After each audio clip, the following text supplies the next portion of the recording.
Welcome back, guys, for another episode.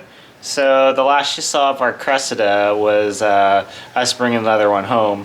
It's been about a month now, and I've got a lot of work done. So real quick, let's cover the old car, and let me show you what's going on with that one. All right, so here's the old Cressida. Pulled the motor, pulled everything we needed. It's mostly stripped out. Let's get to the interior.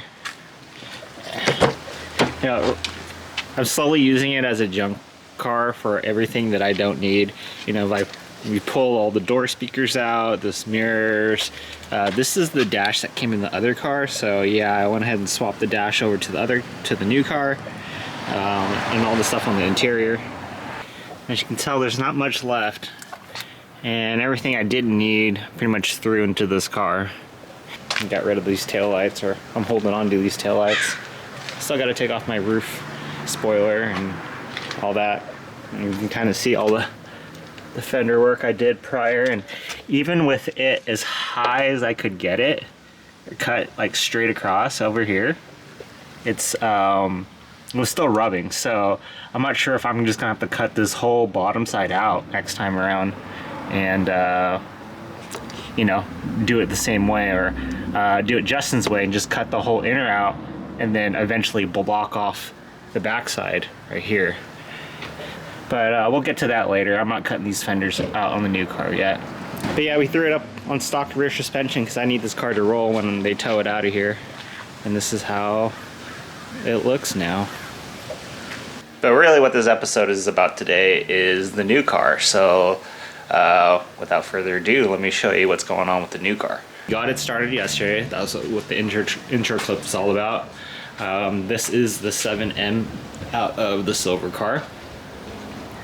The only thing we did differently with this one was it did have ABS, so the ABS pump was back down there, and I grabbed all the non-ABS lines out of my other Cressida and swapped them over.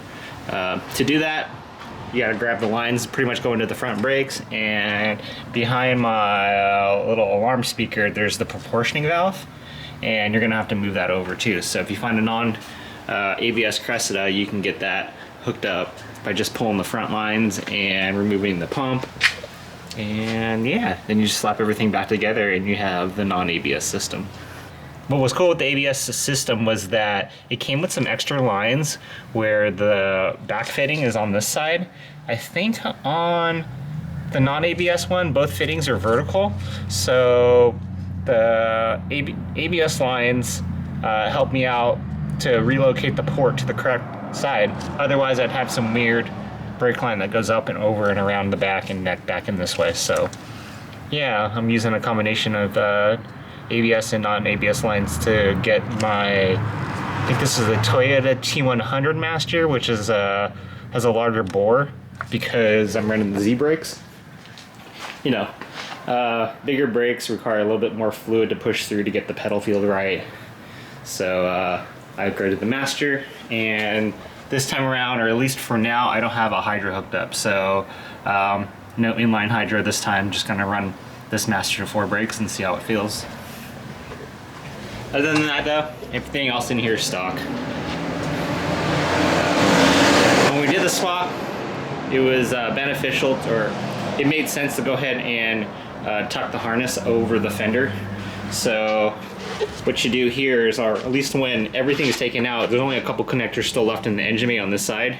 You can pull them all back, cut the loom, so that way, or behind the loom there's like a hose that's been cut in half and it wraps it, so it makes it really hard to get it through this triangle right here. So you have to cut the loom out, get it to bare wires, and then you can kind of feed it through here. And then you know, I just drilled some holes and zip tied the loom up. Did it on this side, and I'll show you real quick. This is all the ABS connectors. Not using them, so I just taped them out of the way. And I did it to this side as well. This side takes a little bit more time, but everything, again, disconnects from the fuse box, and there's some connectors down there. But, you know, being that I just put the, did the swap with the trans and the motor, it was a lot easier because a lot of the wires were already disconnected to go ahead and just knock that out real quick. The dash that came on the donor car was cracked, so I went ahead and swapped mine. And I pretty much mixed and matched all the interior pieces, which I thought were the better ones, whether they came from my car or the donor car. You know, I picked the best ones with the least broken tabs and, you know, put everything back together. You know, now I got leather door cards and leather back seats. It had a weird Toyota clutch pedal, and the other clutch pedal was like super close way up top. And so I put my excessive one in. So that's another reason why to pull the dash. And then I also switched over the alarm. It's not working on the unlock, but it's working on the lock, and everything else works, so I gotta troubleshoot that. As for my center, I went ahead and did the mod to get my hydro set up in there. You can kind of see the plate that it's welded to, and I ran some rib nuts to hold the hydro base, but I haven't decided yet what I'm gonna do, whether I'm going to run a dual caliper setup or an inline setup, and we'll just get to that later once I get this car, you know, registered and whatnot. All right, let's take a look at the back seats. Door cards. Already put some leather conditioner on these leather seats. They're pretty good for the most part. There are a couple of tears, but hopefully they don't get any worse now that the leather's been conditioned and it's nice and plush again. Well, hopefully those will hold up for now. And then, yeah, my hot boy light's in the back, but I don't have that wired yet. You can see my coilover adjuster right there. That's how I have them set up. Coilover adjusters. Tatiana helped me out and pulled most of the tint. There's tint on that window, but it's rolled down right now, so you don't see it. There's tint on the sunroof I still need to get out. And then this back window right here is still tinted. I'm not a big fan of tint, at least in the race cars, because when there's no tint, you can just see better. And this tint's kind of getting nasty. Like the glue is starting to be trying to turn transparent, so it's like you can't see through it really well, even if you clean it or not. So the tint's gonna go. Out underneath the rear, we've got the same goodies. I literally moved the entire subframe.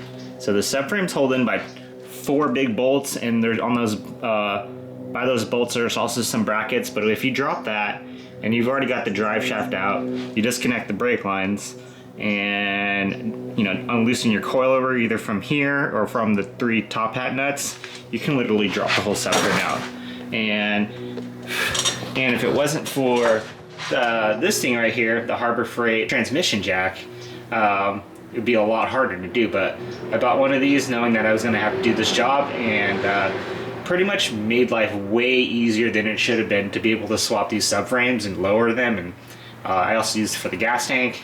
This thing's pretty dope. So if you don't have one of these jacks and you're tired of doing it with like 2 jacks, one on each side to take out the subframe, I recommend picking up one of those jacks, because you pretty much can do this whole job by yourself.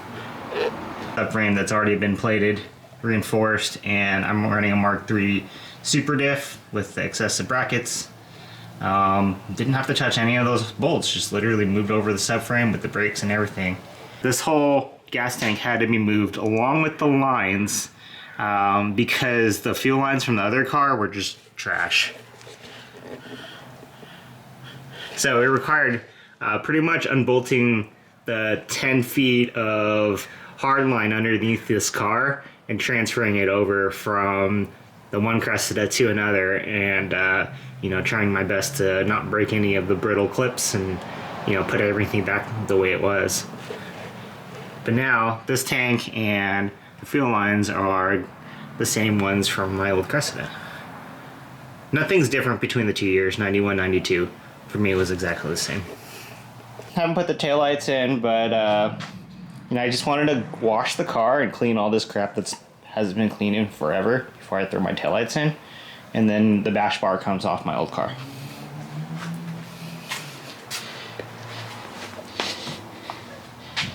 The gas cap stuck.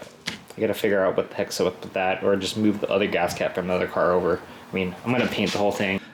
This side wasn't the damaged side, but I went ahead and purchased a brand new strut for this one because it was leaking as well.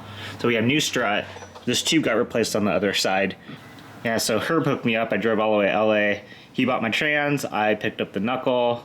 He's got a 5-speed swap daily now, and I have a new coilover on the driver's side. So this tube was bent from the accident, and the top hat was also bent.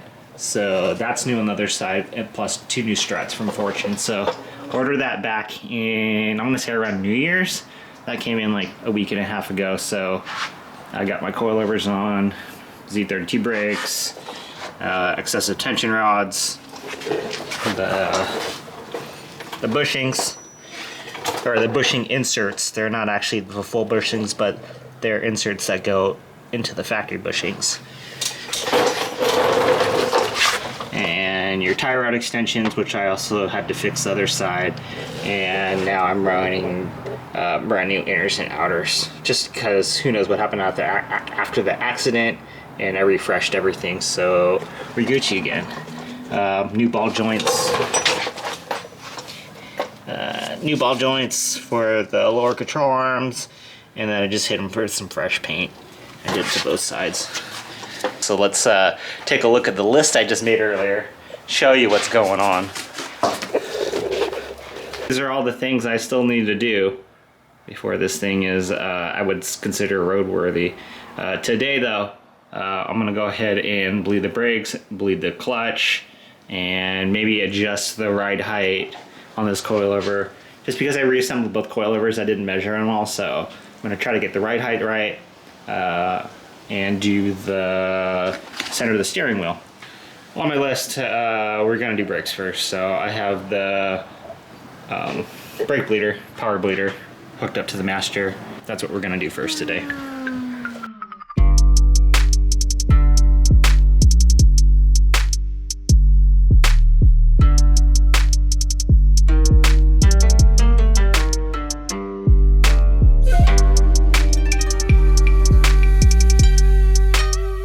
The brakes went pretty easily. All 4 corners are good. I got to the clutch, and let me show you real quick. Being that that thing is tucked away, it's kind of hard to get the universal cap to build pressure, so I probably spilled like half a bottle of fluid down the frame rails and all that down there, which leaked out onto the ground. Good thing I brought 2 bottles of brake fluid, so I actually got it bled, and both pedals feel pretty good. So I went ahead and crossed those off the list, and I think the next thing I want to do is center the steering wheel and fix the front ride height. Pretty sure the steering wheel is not centered, so I'm gonna make sure I have enough. I center the rack. So what we're gonna do is put the key in. Come on. And I'm gonna go ahead and turn it all the way this way until it hits lock, and then count the rotations. 1, 2, 3, and I should get like another half, or just, okay, 3 1/4. So I know that I need to rotate it 1 1/2 and a little bit more to find center. So now I can loosen up this nut and center my steering wheel. The other way you can do it is get under the car and remove the U-joint, and then have somebody hold the steering wheel and put the U-joint back in for the steering rack. But being that I have this and there's no clock spring and all that good stuff, I can go ahead and just take the bolts off and center my steering wheel. That process, and now I'll show you what it looks like. So I get 1, and you can see at the bottom of the steering wheel that much. Then I'll go back to center, and then I'll go the other way. 1 to the bottom, and then about there. All right, so that way I have equal angle in both directions. Let's do the ride height. So I know this is a little too short. I looked at my old notes, and this right here is supposed to be about 2 inches. I think it's a little less than that. So let's go ahead and put it at 2 inches, and then I should be good. It's a little bit higher than normal, but then again, I haven't rolled the stock fenders, which I'm gonna throw on here with the stock bumper and all that good stuff to go get the car registered. So it's gonna have that Naoki look to it.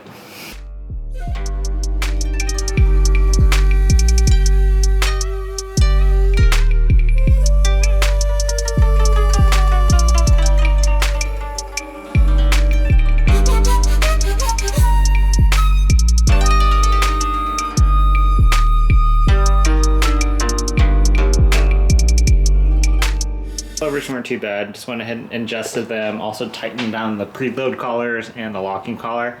I went ahead and eyeballed the toe. Now that the steering wheel is centered, and tightened those up, zip tied down my brake lines. We're getting closer, but I needed to get the car on ramps or by blocks so that way I can tighten up the sway bar, because one side isn't connected, and then also tighten up the tension rod nuts. I think I'm gonna go to the rear, so let's knock out the rear diff gear oil, and on the back, for bolt checking, I have to tighten the rear subframe nuts that bolt subframe up into the car. You can't really get it super tight when the car is on jack stands, so I have to put the rear wheels on and then put it on blocks, so that way all the suspension is settled, and then I'll be able to torque those nuts to spec.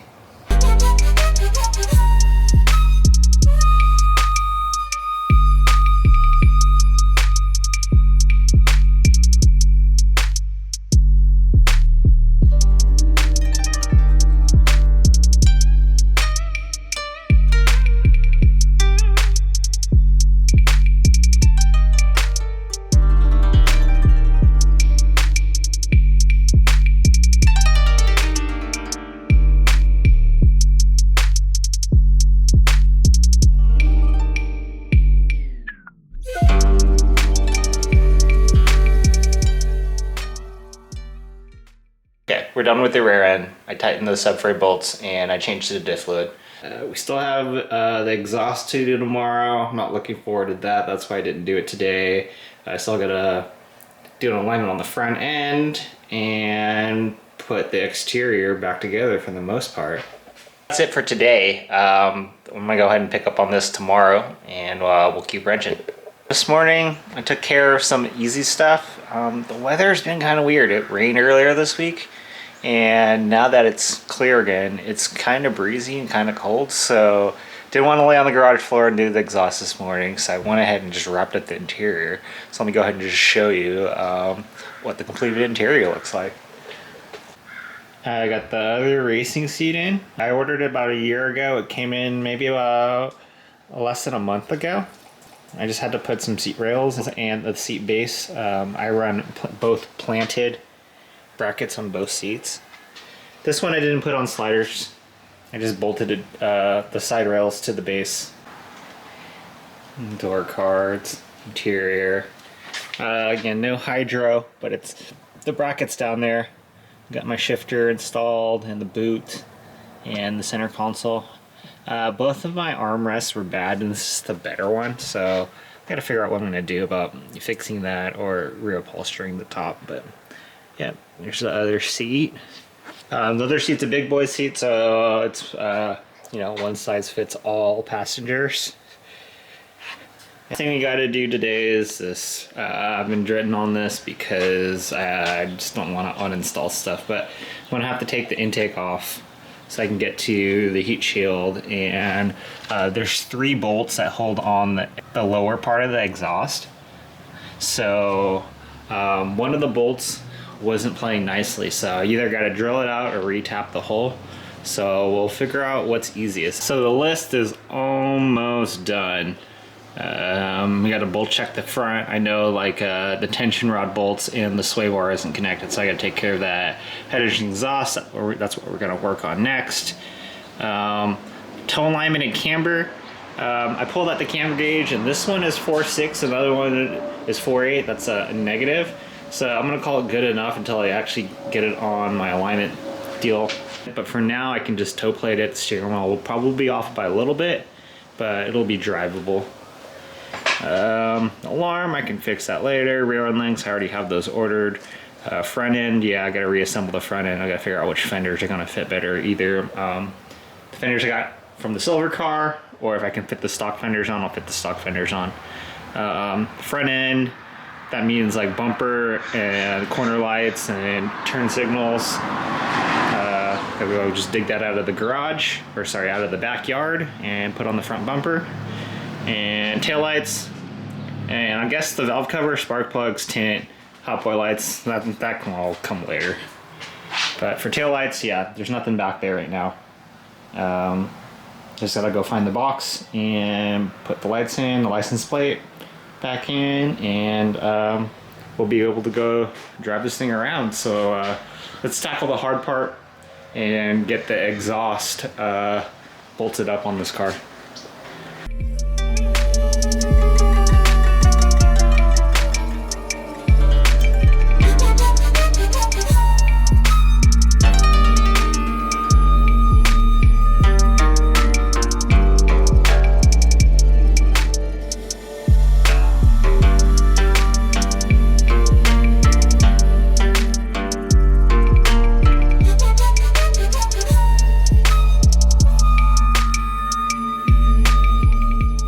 So I contemplated doing it the Ratchet way and just kind of cross-threading as tight, but I actually had a tap that I could use, and so I went ahead and cleaned out those threads and the bolts went right in. So that was a piece of cake, but I did blow some time by reinstalling everything. You know, I needed to find the stock airbox because, you know, that's California for you.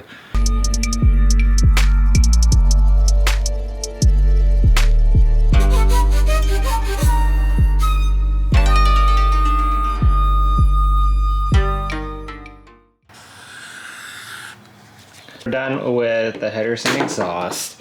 While that was all going down, the UPS guy came and he dropped off some end links. So these are part number K750004, right? And the reason why I bought some end links is because my excessive end links, you can see how all the threads are toast. Let me focus, come on. I think that's the last time I'm going to take these ones off. So I asked Justin, hey, what did you run when we did the sway bar swap? And he ran these ones. So as you can see, well, I guess I'll take them out of the packaging, but they look pretty close. I'll go ahead and throw these in right now.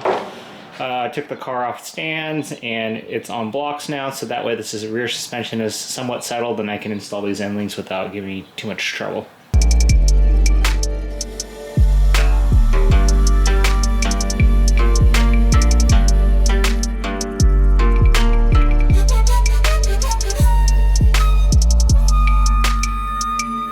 Alright guys, we got the front suspension tightened. I wanted to cruise this car today, but there's still a list of things I gotta do to make sure it's okay on the street, like tail lights and corner lights and turn signals and license plates. So what I was going to do is just pull it out into the driveway and, you know, end the episode there with me washing the car.